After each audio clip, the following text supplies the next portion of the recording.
السلام علیکم ورحمۃ اللہ وبرکاتہ۔ میں ہوں نسیم اختر مراد آبادی۔ میں آپ کی خدمت میں حاضر ہوں اس موضوع کے ساتھ کہ عورتوں کو نماز کس طرح سے پڑھنی چاہیے۔ میں آج کی اس ویڈیو میں آپ کو یہی بتاؤں گا کہ عورتوں کے نماز پڑھنے کا مکمل طریقہ کیا ہے۔ تو آپ یہ جاننے سے پہلے چینل کو سبسکرائب کر لیں، بیل آئیکن کو دبا لیں تاکہ اگلے آنے والے ویڈیو کا نوٹیفیکیشن ترنت آپ کے پاس پہنچ جائے۔ اب ہم بات شروع کرتے ہیں۔ باوضو قبلے کی طرف منہ کر کے دونوں پاؤں کے پنجوں میں 4 انگل کا فاصلہ کر کے کھڑی ہو اور نماز کی نیت کرے۔ مثال کے طور پر نیت کی میں نے 2 رکعت نماز فجر فرض کی، اللہ تعالیٰ کے لیے منہ میرا کعبہ شریف کی طرف، اور اپنے دونوں ہاتھ کاندھوں تک اٹھائے، لیکن اپنے ہاتھوں کو دوپٹے یا چادر سے باہر نہ نکالے۔ ہاتھ کی انگلیاں نہ بالکل ملائے نہ انہیں پھیلائے، بلکہ اپنے حال پر چھوڑے رکھے۔ ہتھیلیاں قبلے کی طرف رکھے اور اللہ اکبر کہتی ہوئی ہاتھ نیچے لائے، مگر تکبیر کے وقت نہ سر جھکائے، اور تکبیر کے بعد فوراً ہاتھ باندھ لے، یوں کہ بائیں ہتھیلی سینے پر چھاتی کے نیچے رکھ کر اس کی پیٹھ پر داہنی ہتھیلی رکھے، اور بسم اللہ الرحمن الرحیم پڑھنے کے بعد ثنا پڑھے۔ سبحانک اللہم وبحمدک وتبارک اسمک وتعالی جدک ولا الہ غیرک، پھر اعوذ باللہ من الشیطان الرجیم اور بسم اللہ الرحمن الرحیم کہے، پھر الحمد شریف پڑھے اور ختم پر آمین آہستہ سے کہے۔ اس کے بعد کوئی سورت یا 3 آیتیں پڑھے یا 1 آیت کے 3 کے برابر ہو، اور الحمد کے بعد اگر کوئی سورت شروع کی تو سورت پڑھتے وقت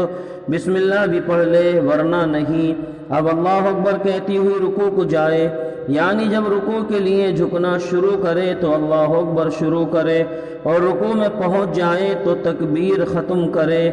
رکوع کے لیے صرف اتنا جھکے کہ ہاتھ گھٹنوں تک پہنچ جائیں، پیٹھ سیدھی نہ کرے اور گھٹنوں پر زور نہ دے، بلکہ محض ہاتھ رکھ دے،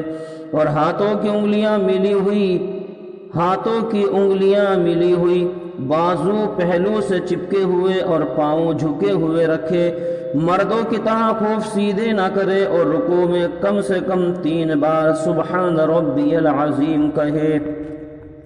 پھر سمیع اللہ لمن حمیدہ کہتی ہوئی کھڑی ہو جائے اور ربنا لک الحمد کہے،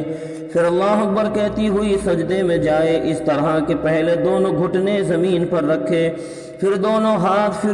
ہاتھوں کے بیچ میں سر رکھے، نہ یوں کہ صرف پیشانی زمین سے چھو جائے اور ناک کی نوک لگ جائے، بلکہ پیشانی اور ناک کی ہڈی زمین پر جمائے اور سمٹ کر سجدہ کرے، مردوں کی طرح نہیں، یعنی بازو کروٹوں سے ملا دے، اور پیٹ ران سے اور ران پنڈلیوں سے اور پنڈلیاں زمین سے ملا دے، اور کلائیاں زمین پر بچھا دے، یوں ہی دونوں پیر بھی اور ہتھیلیاں بھی بچھی ہوئی ہوں، اور ہاتھ کی انگلیاں قبلے کو ہوں، اور سجدے میں کم سے کم 3 بار یا 5 بار سبحان ربی العالی کہے، پھر سر اٹھائے اور دونوں پاؤں داہنی جانب نکال دے، بائیں سرین پر بیٹھے اور داہنا ہاتھ داہنی ران پر اور بایاں ہاتھ بائیں ران پر اس طرح رکھے کہ انگلیاں ملی ہوئی ہوں اور ان کے کنارے گھٹنوں کے پاس اور قبلے کو ہوں، پھر اللہ اکبر کہتی ہوئی سجدے کو جائے اور اسی طرح سجدہ کرے۔ جب دونوں سجدے کر لے تو دوسری رکعت کے لیے پنجوں کے بل گھٹنوں پر ہاتھ رکھ کر اٹھ کھڑی ہو۔ اب جبکہ دوسری رکعت شروع ہوئی تو اس میں ثنا اور اعوذ باللہ نہ پڑھے، بلکہ صرف بسم اللہ الرحمن الرحیم پڑھ کر الحمد شریف پڑھے، پھر کوئی سورت یا 3 آیتیں پڑھے اور اس سے فارغ ہو کر پھر اسی طرح رکوع سجدہ کرے جیسے پہلی رکعت میں کیا تھا، اور دوسری رکعت کے دونوں سجدوں سے فارغ ہونے کے بعد دونوں پاؤں داہنی جانب نکال کر اسی طرح بیٹھ جائے جس طرح پہلی رکعت میں دونوں سجدوں کے درمیان بیٹھی تھی، یعنی کہ داہنی طرف کو دونوں پاؤں نکال دے اور بائیں سرین پر بیٹھ جائے۔ اور اس کے بعد میں پڑھے التحیات للہ والصلوات والطیبات، السلام علیک ایھا النبی ورحمۃ اللہ وبرکاتہ، السلام علینا وعلی عباد اللہ الصالحین، اشہد ان لا الہ الا اللہ واشہد ان محمدا عبدہ ورسولہ۔ اور اس میں کوئی کمی یا زیادتی نہ کرے، اس کو تشہد کہتے ہیں۔ اور جب کلمہ لا کے قریب پہنچے تو دائنے ہاتھ کی بیچ کی انگلی اور انگوٹھے کا حلقہ بنائے اور چھنگلی اور اس کے پاس والی انگلی کو ہتھیلی سے ملا دے، اور لفظ لا پر کلمے کی انگلی اٹھائے مگر اسے ہلائے نہیں، اور کلمہ الا پر گرا دے اور سب انگلیاں فوراً سیدھی کر لے۔ اب اگر 2 سے زائد رکعتیں پڑھنی ہیں تو اٹھ کھڑی ہو، مگر زمین پر ہاتھ رکھ کر نہ اٹھے بلکہ گھٹنوں پر زور دے کر اٹھے۔ ہاں اگر عذر ہے تو کوئی حرج نہیں، اور اگر یہ نماز فرض نماز ہے تو ان رکعتوں میں الحمدوں کے ساتھ سورت نہ ملائے، یعنی کہ آخر کی 2 رکعتوں میں فرض نماز میں سورت نہ ملائے۔ الحمد شریف پڑھنا کافی ہے۔ اب پچھلا قاعدہ جس کے بعد نماز ختم کرے گی اس میں تشہد کے بعد یہ درود شریف پڑھے، اللہم صلی علی سیدنا محمد وعلی آل سیدنا محمد کما صلیت علی سیدنا ابراہیم وعلی آل سیدنا ابراہیم انک حمید مجید، اللہم بارک علی سیدنا محمد وعلی آل محمد کما بارکت علی سیدنا ابراہیم وعلی آل ابراہیم انک حمید مجید۔ پھر دعائے معصورہ پڑھے، جو ان سی دعا اس کو یاد ہو، یا تو یہ پڑھ لے اللہم ربنا آتنا فی الدنیا حسنۃ وفی الآخرۃ حسنۃ وقنا عذاب النار،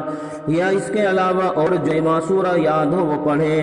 پھر داہنے مونڈے کی طرف منہ کر کے السلام علیکم ورحمۃ اللہ کہے، پھر بائیں کندھے کی طرف منہ کر کے یہی کہے السلام علیکم ورحمۃ اللہ۔ سلام میں اپنا چہرہ اتنا پھیرے کہ اپنا کندھا یا اپنا رخسار دکھائی دے جائے۔ حوالہ در مختار رد المحتار۔ فائدہ نماز پڑھنے کا جو طریقہ ذکر کیا گیا ہے اس میں بعض چیزیں فرض ہیں کہ اس کے بغیر نماز ہوگی ہی نہیں، بعض واجب ہیں کہ جان بوجھ کر ان کا چھوڑنا گناہ اور نماز کا دہرانا واجب، اور بھولے سے ہو تو سجدہ سہو کرنا پڑے گا۔ بعض سنتیں موقدہ ہیں ان کو چھوڑنے کی عادت ڈالنا گناہ ہے، اور بعض چیزیں مستحب ہیں کہ کریں تو ثواب، نہ کریں تو گناہ نہیں۔ اب ہم الگ الگ تمام چیزوں کا بیان کریں گے انشاءاللہ تعالی، تو آپ جڑے رہیں میرے چینل کے ساتھ۔ مجھے امید ہے کہ ضرور آپ اس ویڈیو سے پورا فائدہ اٹھائیں گے اور اگلی ویڈیو کے آنے کا انتظار کریں گے۔ تو مجھے امید ہے کہ آپ ضرور یہ ویڈیو سننے کے بعد میں اس طریقے کو سیکھ لیں گے، نماز پڑھنے کا پورا طریقہ آپ کو آ جائے گا۔ اب اجازت دیں اپنے دوست نسیم اختر مراد آبادی کو، میں پھر ملوں گا کسی اگلے موضوع کے ساتھ۔ السلام علیکم۔